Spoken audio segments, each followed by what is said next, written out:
The Park family drove up to their new home at 123 Maple Lane on a bright Sunday morning. Jack Park watched his kids bounce happily in the back of their car: Lily, his 12-year-old daughter, and Danny, his 8-year-old son. After working many extra hours as a doctor at City Hospital, his wife Rose had finally saved enough money to buy their perfect house. The house was beautiful, with red bricks and white windows. The big front yard had enough space for Danny to play soccer, and the backyard was perfect for Lily to grow vegetables, just like her grandmother had taught her back home. As Jack carried boxes inside, their next-door neighbor Mrs. Clark came out of her house. She stood on her front steps, talking on her phone and frowning at the Park family. "Yes, Mary," she said loudly enough for Rose to hear. "They're here now. Our nice neighborhood is going to change for the worse. I just know it." The Parks tried not to let Mrs. Clark's words upset them. From the other side of their house, Mr. Wilson, a friendly retired teacher, walked over with homemade cookies to welcome them. But before he could reach the Parks, Mrs. Clark quickly stopped him. "William," she whispered, pulling him away, "we need to talk about the next street meeting right now." The cookies never made it to the Park family. That night, as the family ate pizza sitting on moving boxes, they heard strange noises outside. Jack went to check but couldn't see anyone in the dark. But their new security camera caught something. Mrs. Clark's teenage son, Kevin, trying to hide something behind his back as he walked by their house. Rose and Jack looked at each other. They knew moving into this mostly white neighborhood wouldn't be easy, but they were ready. Rose took out a notebook and wrote down what happened. What Mrs. Clark didn't know was that Rose wasn't just any doctor. She also knew a lot about law, and her brother Sam was a famous lawyer who helped people fight against unfair treatment. While Lily and Danny slept on the floor surrounded by boxes, Rose got a text message from her friend at the hospital. "Watch out, Linda Clark is on the hospital board. She's already asking questions about your job." Rose smiled and pulled out some important papers from her work bag. Papers that would make tomorrow very surprising for Mrs. Clark. Outside in the dark, their security lights turned on as people moved around in their front yard. Linda Clark and her friends thought they could push the Park family out, but they didn't know who they were dealing with. The Parks had chosen this house for a special reason, and Maple Lane was about to learn some big lessons about being good neighbors. Little did the neighbors know, but the quiet Park family had more support and clever plans than anyone could guess. Linda Clark had just started a fight she couldn't win, and the whole street was about to see something they'd never forget. The next morning, Rose was getting her kids ready for their first day at their new school when she noticed something odd through the window. Mrs. Clark was taking pictures of their house. Not just one or two pictures, but dozens, walking around the edges of their property. When she saw Rose watching her, she quickly pretended to be taking selfies with her flowers. At breakfast, Danny asked, "Mom, why is there red paint on our mailbox?" Jack went outside to check and found the word "leave" sprayed in messy red letters. Before he could clean it, several neighbors walked by for their morning exercise. They stared at the mailbox, whispered to each other, but kept walking. Only old Mrs. Martinez from across the street came over with cleaning supplies to help. "Don't let them bother you," Mrs. Martinez said quietly while helping Jack clean. "My family was the first Spanish family here 20 years ago. Linda Clark did the same thing to us. But watch out, she's sneaky. She likes to make complaints to the city about made-up problems." Sure enough, by lunchtime, a city inspector showed up at their door. "We got complaints about illegal construction," he said, looking confused. Rose smiled and showed him their perfect paperwork, not just permits for the security cameras, but approved plans for everything they wanted to do with the house. The inspector left, scratching his head. That afternoon, Kevin Clark and his friends rode their bikes back and forth in front of the Park house, playing loud music and making rude faces at Lily, who was reading on the porch. But they didn't notice Danny setting up his own camera behind a flower pot. At dinner time, someone ordered 10 large pizzas to be delivered to the Park house, pizzas they hadn't ordered. "That will be $184.50, said the confused delivery man. But Rose was ready. She showed him the fake order that came from Mrs. Clark's home phone number, information their caller ID had captured. The real surprise came when Rose went to the hospital for her night shift. Linda Clark was waiting at the front desk, talking to the hospital director. "I just don't feel comfortable with someone like her operating on our children," Mrs. Clark was saying. She waved a folder of papers. Rose walked up quietly behind them. "Those look like my old college records," she said calmly. "The ones that were sealed in my private file. the file that only board members can access. How interesting. The hospital director's face turned red as he realized what Mrs. Clark had done. That night, Linda Clark couldn't sleep. Her phone kept buzzing with messages from the hospital board about an emergency meeting. Down the street, Rose Park sat at her kitchen table, smiling as she wrote emails to the hospital's legal team about privacy violations. In his room, Kevin Clark deleted his social media posts about the Parks, but it was too late. Danny's camera had already caught him writing mean things on their mailbox, and Lily had saved copies of all his online bullying. The Parks went to bed that night, knowing that tomorrow would bring even bigger surprises. Rose's brother Sam was flying in for a visit, carrying a briefcase full of documents that would make Linda Clark wish she had never started this fight. The real game was just beginning. 3 days after moving in, Rose's brother Sam arrived wearing his best suit and carrying a thick leather briefcase. As he walked up the driveway, Mrs. Clark peeked through her curtains, not knowing he was one of the country's top lawyers who had won many cases against people like her. That morning, strange things started happening. First, Mrs. Clark found a formal letter in her mailbox. It was from the hospital board, suspending her because she had stolen Rose's private files. Then, another letter came from the city about her son, Kevin's vandalism, caught clearly on the park's security cameras. But the biggest shock came during breakfast. Moving trucks pulled up to the house on the other side of Mrs. Clark, the one that had been empty for months. Out stepped a smiling black family. Then a Hispanic family emerged from another truck at the house across the street. Mrs. Clark ran outside in her bathrobe. "What's going on here?" she demanded, her face turning red. Sam Park stepped onto his sister's front porch, smiling. "Oh, didn't you know? My law firm helps families who can't find homes because of unfair treatment. When we heard about this neighborhood, we bought 3 houses. Families who were turned down before can now move in."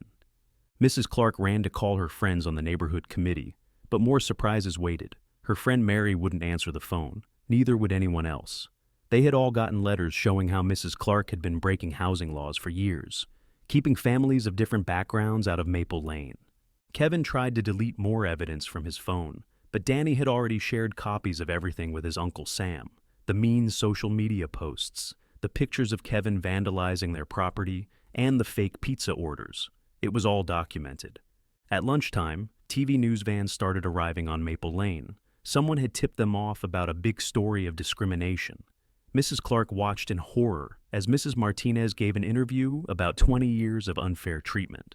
Other neighbors, feeling guilty about staying quiet, started coming forward with their own stories. Mr. Wilson, the retired teacher, finally walked over to the Parks with his cookies. "I'm sorry I didn't stand up to her sooner," he said. "We all knew what she was doing was wrong." His wife joined him, bringing a hot casserole and tears of apology.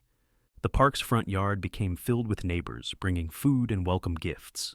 Children who had been told to avoid Lily and Danny now played happily in their yard. Kevin Clark sat alone in his room, watching through his window as his friends joined the gathering at the Parks house. That evening, Linda Clark got the worst news of all. The hospital board wasn't just suspending her. They were investigating every complaint she had ever made about doctors and staff of different backgrounds. Her power in the neighborhood was crumbling, and it was happening faster than anyone expected. Rose and Jack watched from their porch as their plan worked perfectly. But the biggest surprise was still to come. Sam hadn't shown all his cards yet, and tomorrow would bring news that would change Maple Lane forever. The next morning, Maple Lane woke up to the sound of more moving trucks. This time, they stopped at 5 more houses. Word spread quickly that Sam Park's law firm had quietly bought these houses months ago. Some families who moved in were Asian, some black, some Hispanic. All of them were doctors, teachers, lawyers, and business owners who had tried to buy homes here before, but were turned away.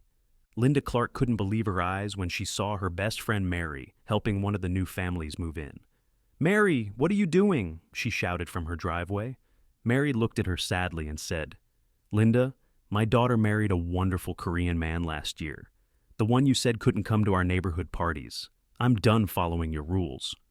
Meanwhile, Rose was at the hospital where big changes were happening. The board members who had helped Mrs. Clark block qualified doctors from working there were now under investigation.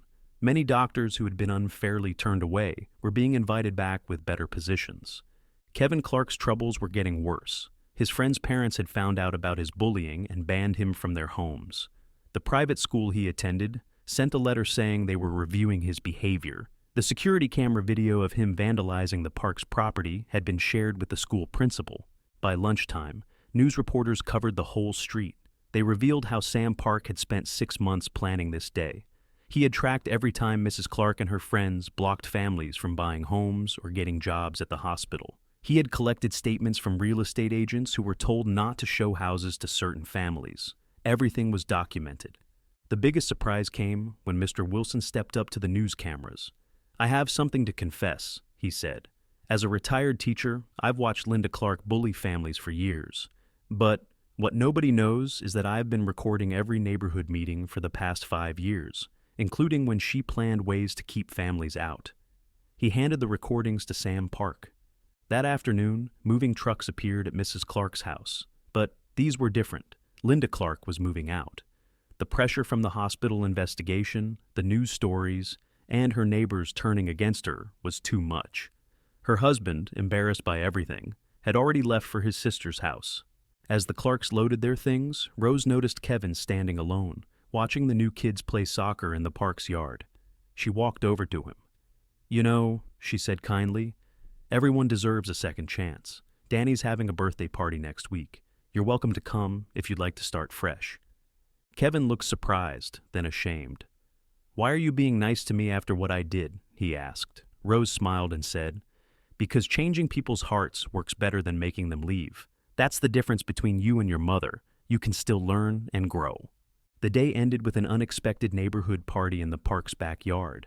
Families of all backgrounds shared food, stories, and laughter. Even some of Mrs. Clark's former friends came, bringing apologies and promises to do better. But Sam Park wasn't done yet. Tomorrow would bring the biggest announcement of all, one that would make sure no family would ever face discrimination on Maple Lane again. The next day, Sam Park called a meeting in the neighborhood park. Every family from Maple Lane came, including the new residents. The empty Clark house stood quiet at the end of the street, its "for sale" sign swaying in the wind.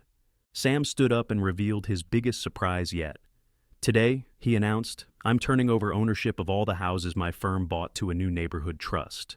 He explained that this trust would make sure homes were sold fairly to all kinds of families forever. Even better, part of each house payment would go to scholarships for local kids. Kevin Clark showed up at the meeting alone. He walked up to Danny Park and handed him something. It was a soccer ball. "I heard you like soccer," he said quietly. "Maybe you could teach me sometime?" Danny smiled and nodded. Within minutes, kids of all backgrounds were playing together, while their parents watched, smiling. Then Rose stood up to share more news. The hospital had made her the new board president. Her first job would be to create new rules, making sure doctors and nurses were hired fairly. She also announced free medical checkups for everyone in the neighborhood, especially families who couldn't afford regular doctor visits. But the surprises weren't over. Mr. Wilson had another announcement. The school where he used to teach was starting a new program named after the Park family. It would teach students about treating everyone with respect and standing up against bullying. Kevin Clark, to everyone's shock, asked if he could help tell his story to other kids who needed to learn this lesson. That afternoon, something amazing happened at the empty Clark house. A moving truck arrived, but this time it brought back an old neighbor, Mrs. Martinez's daughter, who had been forced to move away years ago because of Mrs. Clark. She had bought the house at a special price from the new neighborhood trust. Linda Clark, watching the news from her sister's house across town, saw how her old neighborhood had changed. Her phone kept buzzing with messages from her former friends, not to complain anymore, but to tell her how much better things were now. The evening ended with the whole neighborhood sharing a big dinner in the street. Tables stretched from one end of Maple Lane to the other. Everyone brought different foods from their cultures: Korean, Mexican, Indian, Italian, and more. Kids ran between tables, trying everything and making new friends. Rose and Jack Park watched from their porch as their daughter Lily taught other kids how to plant vegetables in their garden, just like her grandmother had taught her. Danny and Kevin were playing soccer with a big group of kids, all laughing together. Sam Park smiled at his sister. Their plan had worked better than they had hoped, but he had one last surprise left, something that would make Maple Lane famous across the whole country and change other neighborhoods too. The next morning's news would carry a story that nobody saw coming. The next morning, every TV channel was talking about Maple Lane. Sam Park appeared on the morning news to announce something huge. He was starting the Fair Streets Project in 50 cities across the country. Just like on Maple Lane, his law firm would help families fight against unfair treatment when buying homes. Meanwhile, Kevin Clark was becoming a different person. He showed up at the Parks house early that morning, asking if he could help Lily with her garden. His mother, Linda, watching this on the security cameras she still had access to, couldn't believe her eyes. Her son was smiling and laughing with the children she had tried so hard to keep away. Big changes were happening at the hospital, too. Rose's new rules were making everyone feel welcome. Dr. Martinez, Mrs. Martinez's other daughter, who had been turned down for a job 3 times when Linda was on the board, was now hired as head of surgery. The hospital started getting awards for being the most welcoming workplace in the city. But the biggest surprise came from Kevin's father, Mr. Clark. He returned to Maple Lane alone, not to cause trouble, but to apologize. Standing in the Park's living room, he broke down crying. "I let my wife's prejudice control our family," he said. "I lost my job because everyone found out how we treated people. But worse than that, I taught my son the wrong values." That afternoon, news cameras captured something unexpected. Kevin and Danny were organizing a street soccer tournament. Kids from all over the city came to play. The teams were mixed with children of all backgrounds. Even some professional soccer players, hearing about the story, showed up to teach the kids new tricks. Linda Clark finally realized how much damage she had done when she saw her own sister on TV, telling reporters how she had stopped talking to Linda years ago because of her cruel behavior. "My best friend is Korean," her sister said. "Linda wouldn't even let me bring her to family dinners." The Park's phone kept ringing with calls from families across the country sharing similar stories. Sam's office was flooded with requests for help. But the most touching moment came when Kevin asked if he could talk at Mr. Wilson's school program about how his mother's hatred had almost ruined his life, and how the Parks taught him about forgiveness. That evening, something extraordinary happened. Moving trucks appeared again, but this time, they brought back families who had been forced out of the neighborhood years ago by Linda's bullying. Sam's Trust had found them and offered them their old homes back at fair prices. As the sun set on Maple Lane, Rose and Jack watched their children playing with Kevin and the other kids. The street had transformed from a place of hate into a symbol of hope. But tomorrow would bring the biggest surprise yet, one that would make Linda Clark regret her actions more than anything else. Little did anyone know, Linda's own past was about to catch up with her in a way nobody expected. A secret was about to come out that would change everything, especially for Kevin. A week later, an old woman with a cane walked slowly up to the Park's front door. Her hands were shaking as she introduced herself as Linda Clark's mother, Mrs. Roberts. What she shared next left everyone speechless. "Linda wasn't always like this," the old woman said, pulling out a yellowed photograph. "Her father, my late husband, was Japanese. But Linda was so ashamed of looking different that when she turned 18, she changed her looks, took my maiden name, and pretended to be completely white. She's been hiding her own background all these years." Kevin, who was helping Danny with homework at the kitchen table, overheard everything.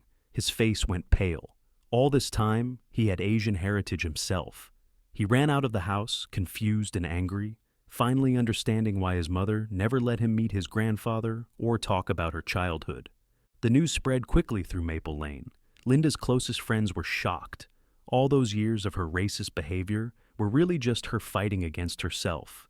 The photo showed young Linda with her Japanese father, both smiling and happy, before shame and fear changed her. That evening, Kevin found old family photos hidden in boxes his mother had stored in their garage.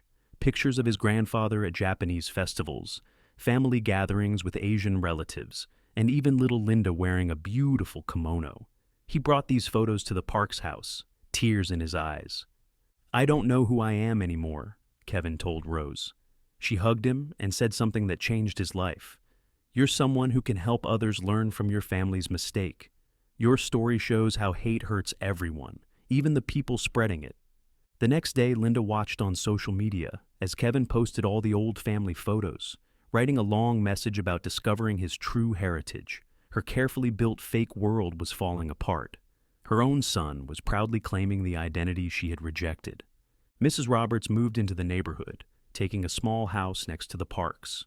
She started teaching the local kids, including Kevin, about Japanese culture and cooking. The garden Lily had started now included Japanese vegetables growing next to Korean ones. Linda's ex-husband called a family meeting at the Parks house. He had found papers showing that their family still owned property in Japan, passed down from Kevin's grandfather. "Son," he said, "would you like to visit your real family there? They've been trying to contact us for years, but your mother always blocked them."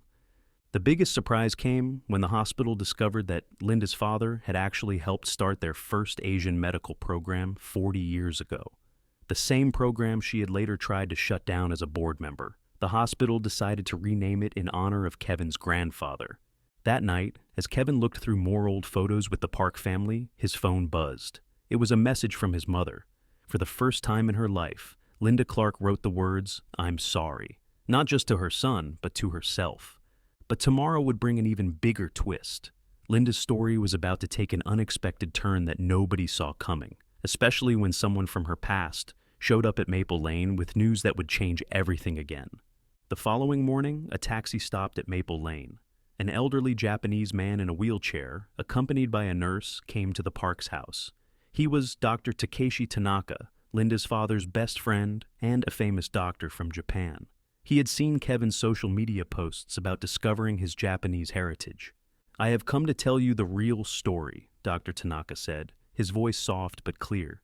"Linda's father, my friend Ken, didn't just help start the hospital's Asian medical program. He saved hundreds of lives during a terrible flu outbreak 30 years ago. But he died before getting recognition because some people didn't want an Asian doctor getting credit." Kevin sat stunned as Dr. Tanaka pulled out an old journal. It was his grandfather's diary, full of notes about his medical work and, more importantly, letters he had written to Linda after she changed her identity. "He wrote to her every week until he died," Dr. Tanaka explained. "He never stopped loving her, even when she rejected her heritage." Meanwhile, across town, Linda was having her own crisis. She had found an old box in her storage unit, filled with all the unopened letters from her father. As she read them one by one, she couldn't stop crying. Her father had written about how proud he was of her becoming a nurse, even though she had hidden her background to get the job. That afternoon, something unexpected happened at the hospital. While going through old records, Rose found a patient list from the flu outbreak. Linda's name was there, not as a patient, but as a volunteer nurse who had worked alongside her father, using her mother's maiden name so nobody would know they were related. Kevin asked Dr. Tanaka more questions about his grandfather. "Your grandfather left something for you," the old doctor said, handing Kevin an envelope. Inside was a letter and a key to a small house in Japan. He knew someday his grandchild would want to know the truth. The neighborhood gathered that evening at the Parks house to hear Dr. Tanaka's stories. He showed videos of young Linda at Japanese festivals, speaking perfect Japanese, dancing in traditional clothes. Even Mrs. Martinez cried when she saw these glimpses of who Linda used to be. A happy young woman proud of her culture. Then came the biggest surprise. Dr. Tanaka revealed that Linda's father had set up a secret scholarship fund before he died. For 30 years, it had been helping Asian students become doctors, managed quietly by the hospital's old accounting office. Linda, as a board member, had been unknowingly overseeing her own father's legacy of kindness. Late that night, Kevin's phone rang. It was his mother, but this time she was speaking in Japanese, words she hadn't used in decades. Through tears, she asked if she could come home, not to cause trouble, but to finally face the truth. But the next day would bring the most powerful moment yet. A discovery in the old Clark house would reveal something that would force everyone on Maple Lane to rethink everything they knew about Linda's story.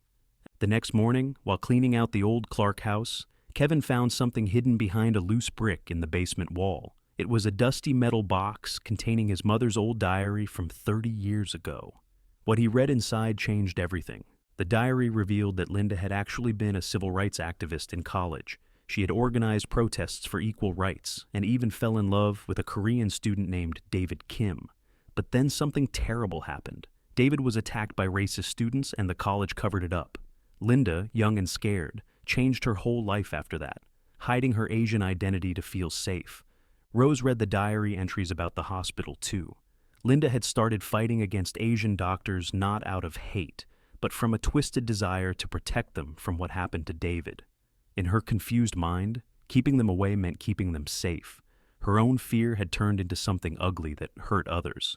That afternoon, Kevin searched online for David Kim. Incredibly, he found him, now Dr. Kim, working at a hospital just 2 hours away. Without telling anyone, Kevin sent him a message explaining everything.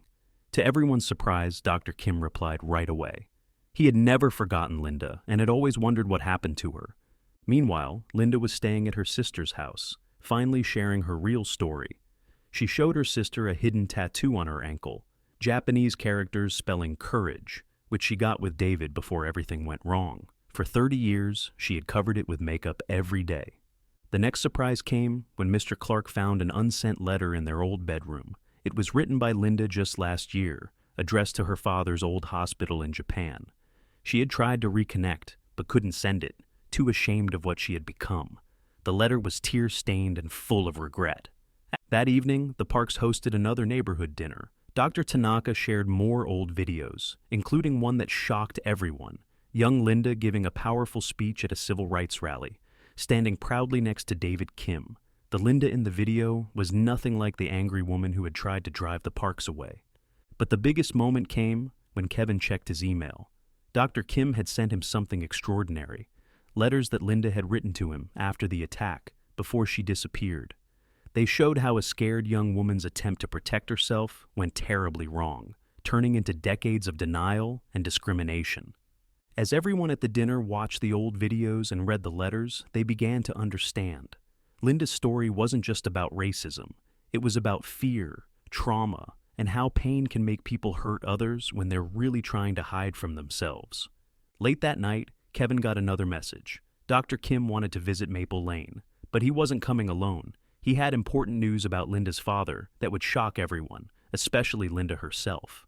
On a sunny Saturday morning, 2 cars pulled into Maple Lane. From the first stepped Dr. David Kim. From the second emerged Linda Clark herself, looking tired but different, her dyed blonde hair now showing its natural black. And for the first time in 30 years, she wore no makeup to hide her Asian features. But the real surprise was the third person. An elderly Japanese woman helped out of Dr. Kim's car. She was Linda's Aunt Keiko, who everyone thought had died years ago. She had been searching for Linda ever since her brother, Linda's father, passed away. Dr. Kim had found her through a patient in his hospital. "Your father never gave up on you," Keiko told Linda in Japanese, holding out a small wooden box. Inside was a family medal that had survived World War II. "He asked me to give you this when you were ready to be yourself again." The whole neighborhood watched from their porches as Linda walked slowly toward the Parks house. Her son Kevin ran out first, hugging her tightly. For the first time, they looked like what they truly were, a proud Asian American family. Rose Parks stepped forward and did something unexpected. She handed Linda a doctor's coat. "The hospital's Asian medical program needs a new director," she said. "Someone who understands both the pain of discrimination and the power of healing. Your father's program is waiting for you." Dr. Kim shared his own surprise. He had kept track of David, the Korean student Linda had loved. For 30 years, David had run a support group for victims of hate crimes. "He never married," Dr. Kim said softly. "He never forgot you either." That afternoon, Linda stood in front of everyone at the community center. With tears running down her face, she told her whole story: the attack, the fear, the years of hiding, and how hate had poisoned her heart. But then she did something more important. She asked for help to make things right. The neighborhood response was powerful. Mrs. Martinez offered to teach Linda Spanish. Mr. Wilson invited her to speak at schools about her journey. Even the new families she had tried to keep out shared their food and stories with her. Slowly, the real Linda began to emerge from behind the mask she'd worn for so long. Kevin's social media post about his mother's story went viral. Thousands of people shared similar experiences of hiding their identity out of fear. Linda's story of transformation began helping others heal too. The final surprise came when Sam Park revealed the new name of their neighborhood trust, the Ken Tanaka Memorial Foundation, named after Linda's father. Its mission was not just to fight discrimination, but to help people face and heal their own prejudices. 1 year later, Maple Lane had transformed completely. Linda now lived in a small house next to the parks, where she taught Japanese to neighborhood kids. The garden where Kevin once vandalized now grew vegetables from every culture. The hospital's Asian medical program was thriving under her leadership, and every Saturday, families gathered for a special dinner that moved from house to house. They called it the Unity Feast, where everyone brought dishes from their heritage. At one end of the table always sat Linda and Rose, once enemies, now the closest of friends, proving that hate could transform into love when hearts were brave enough to change. The park's security cameras still recorded everything on Maple Lane, but now they captured only scenes of joy. Children playing together, neighbors helping each other, and Linda finally at peace, teaching her grandchildren about their Japanese heritage in the same garden where their father had once spread hate.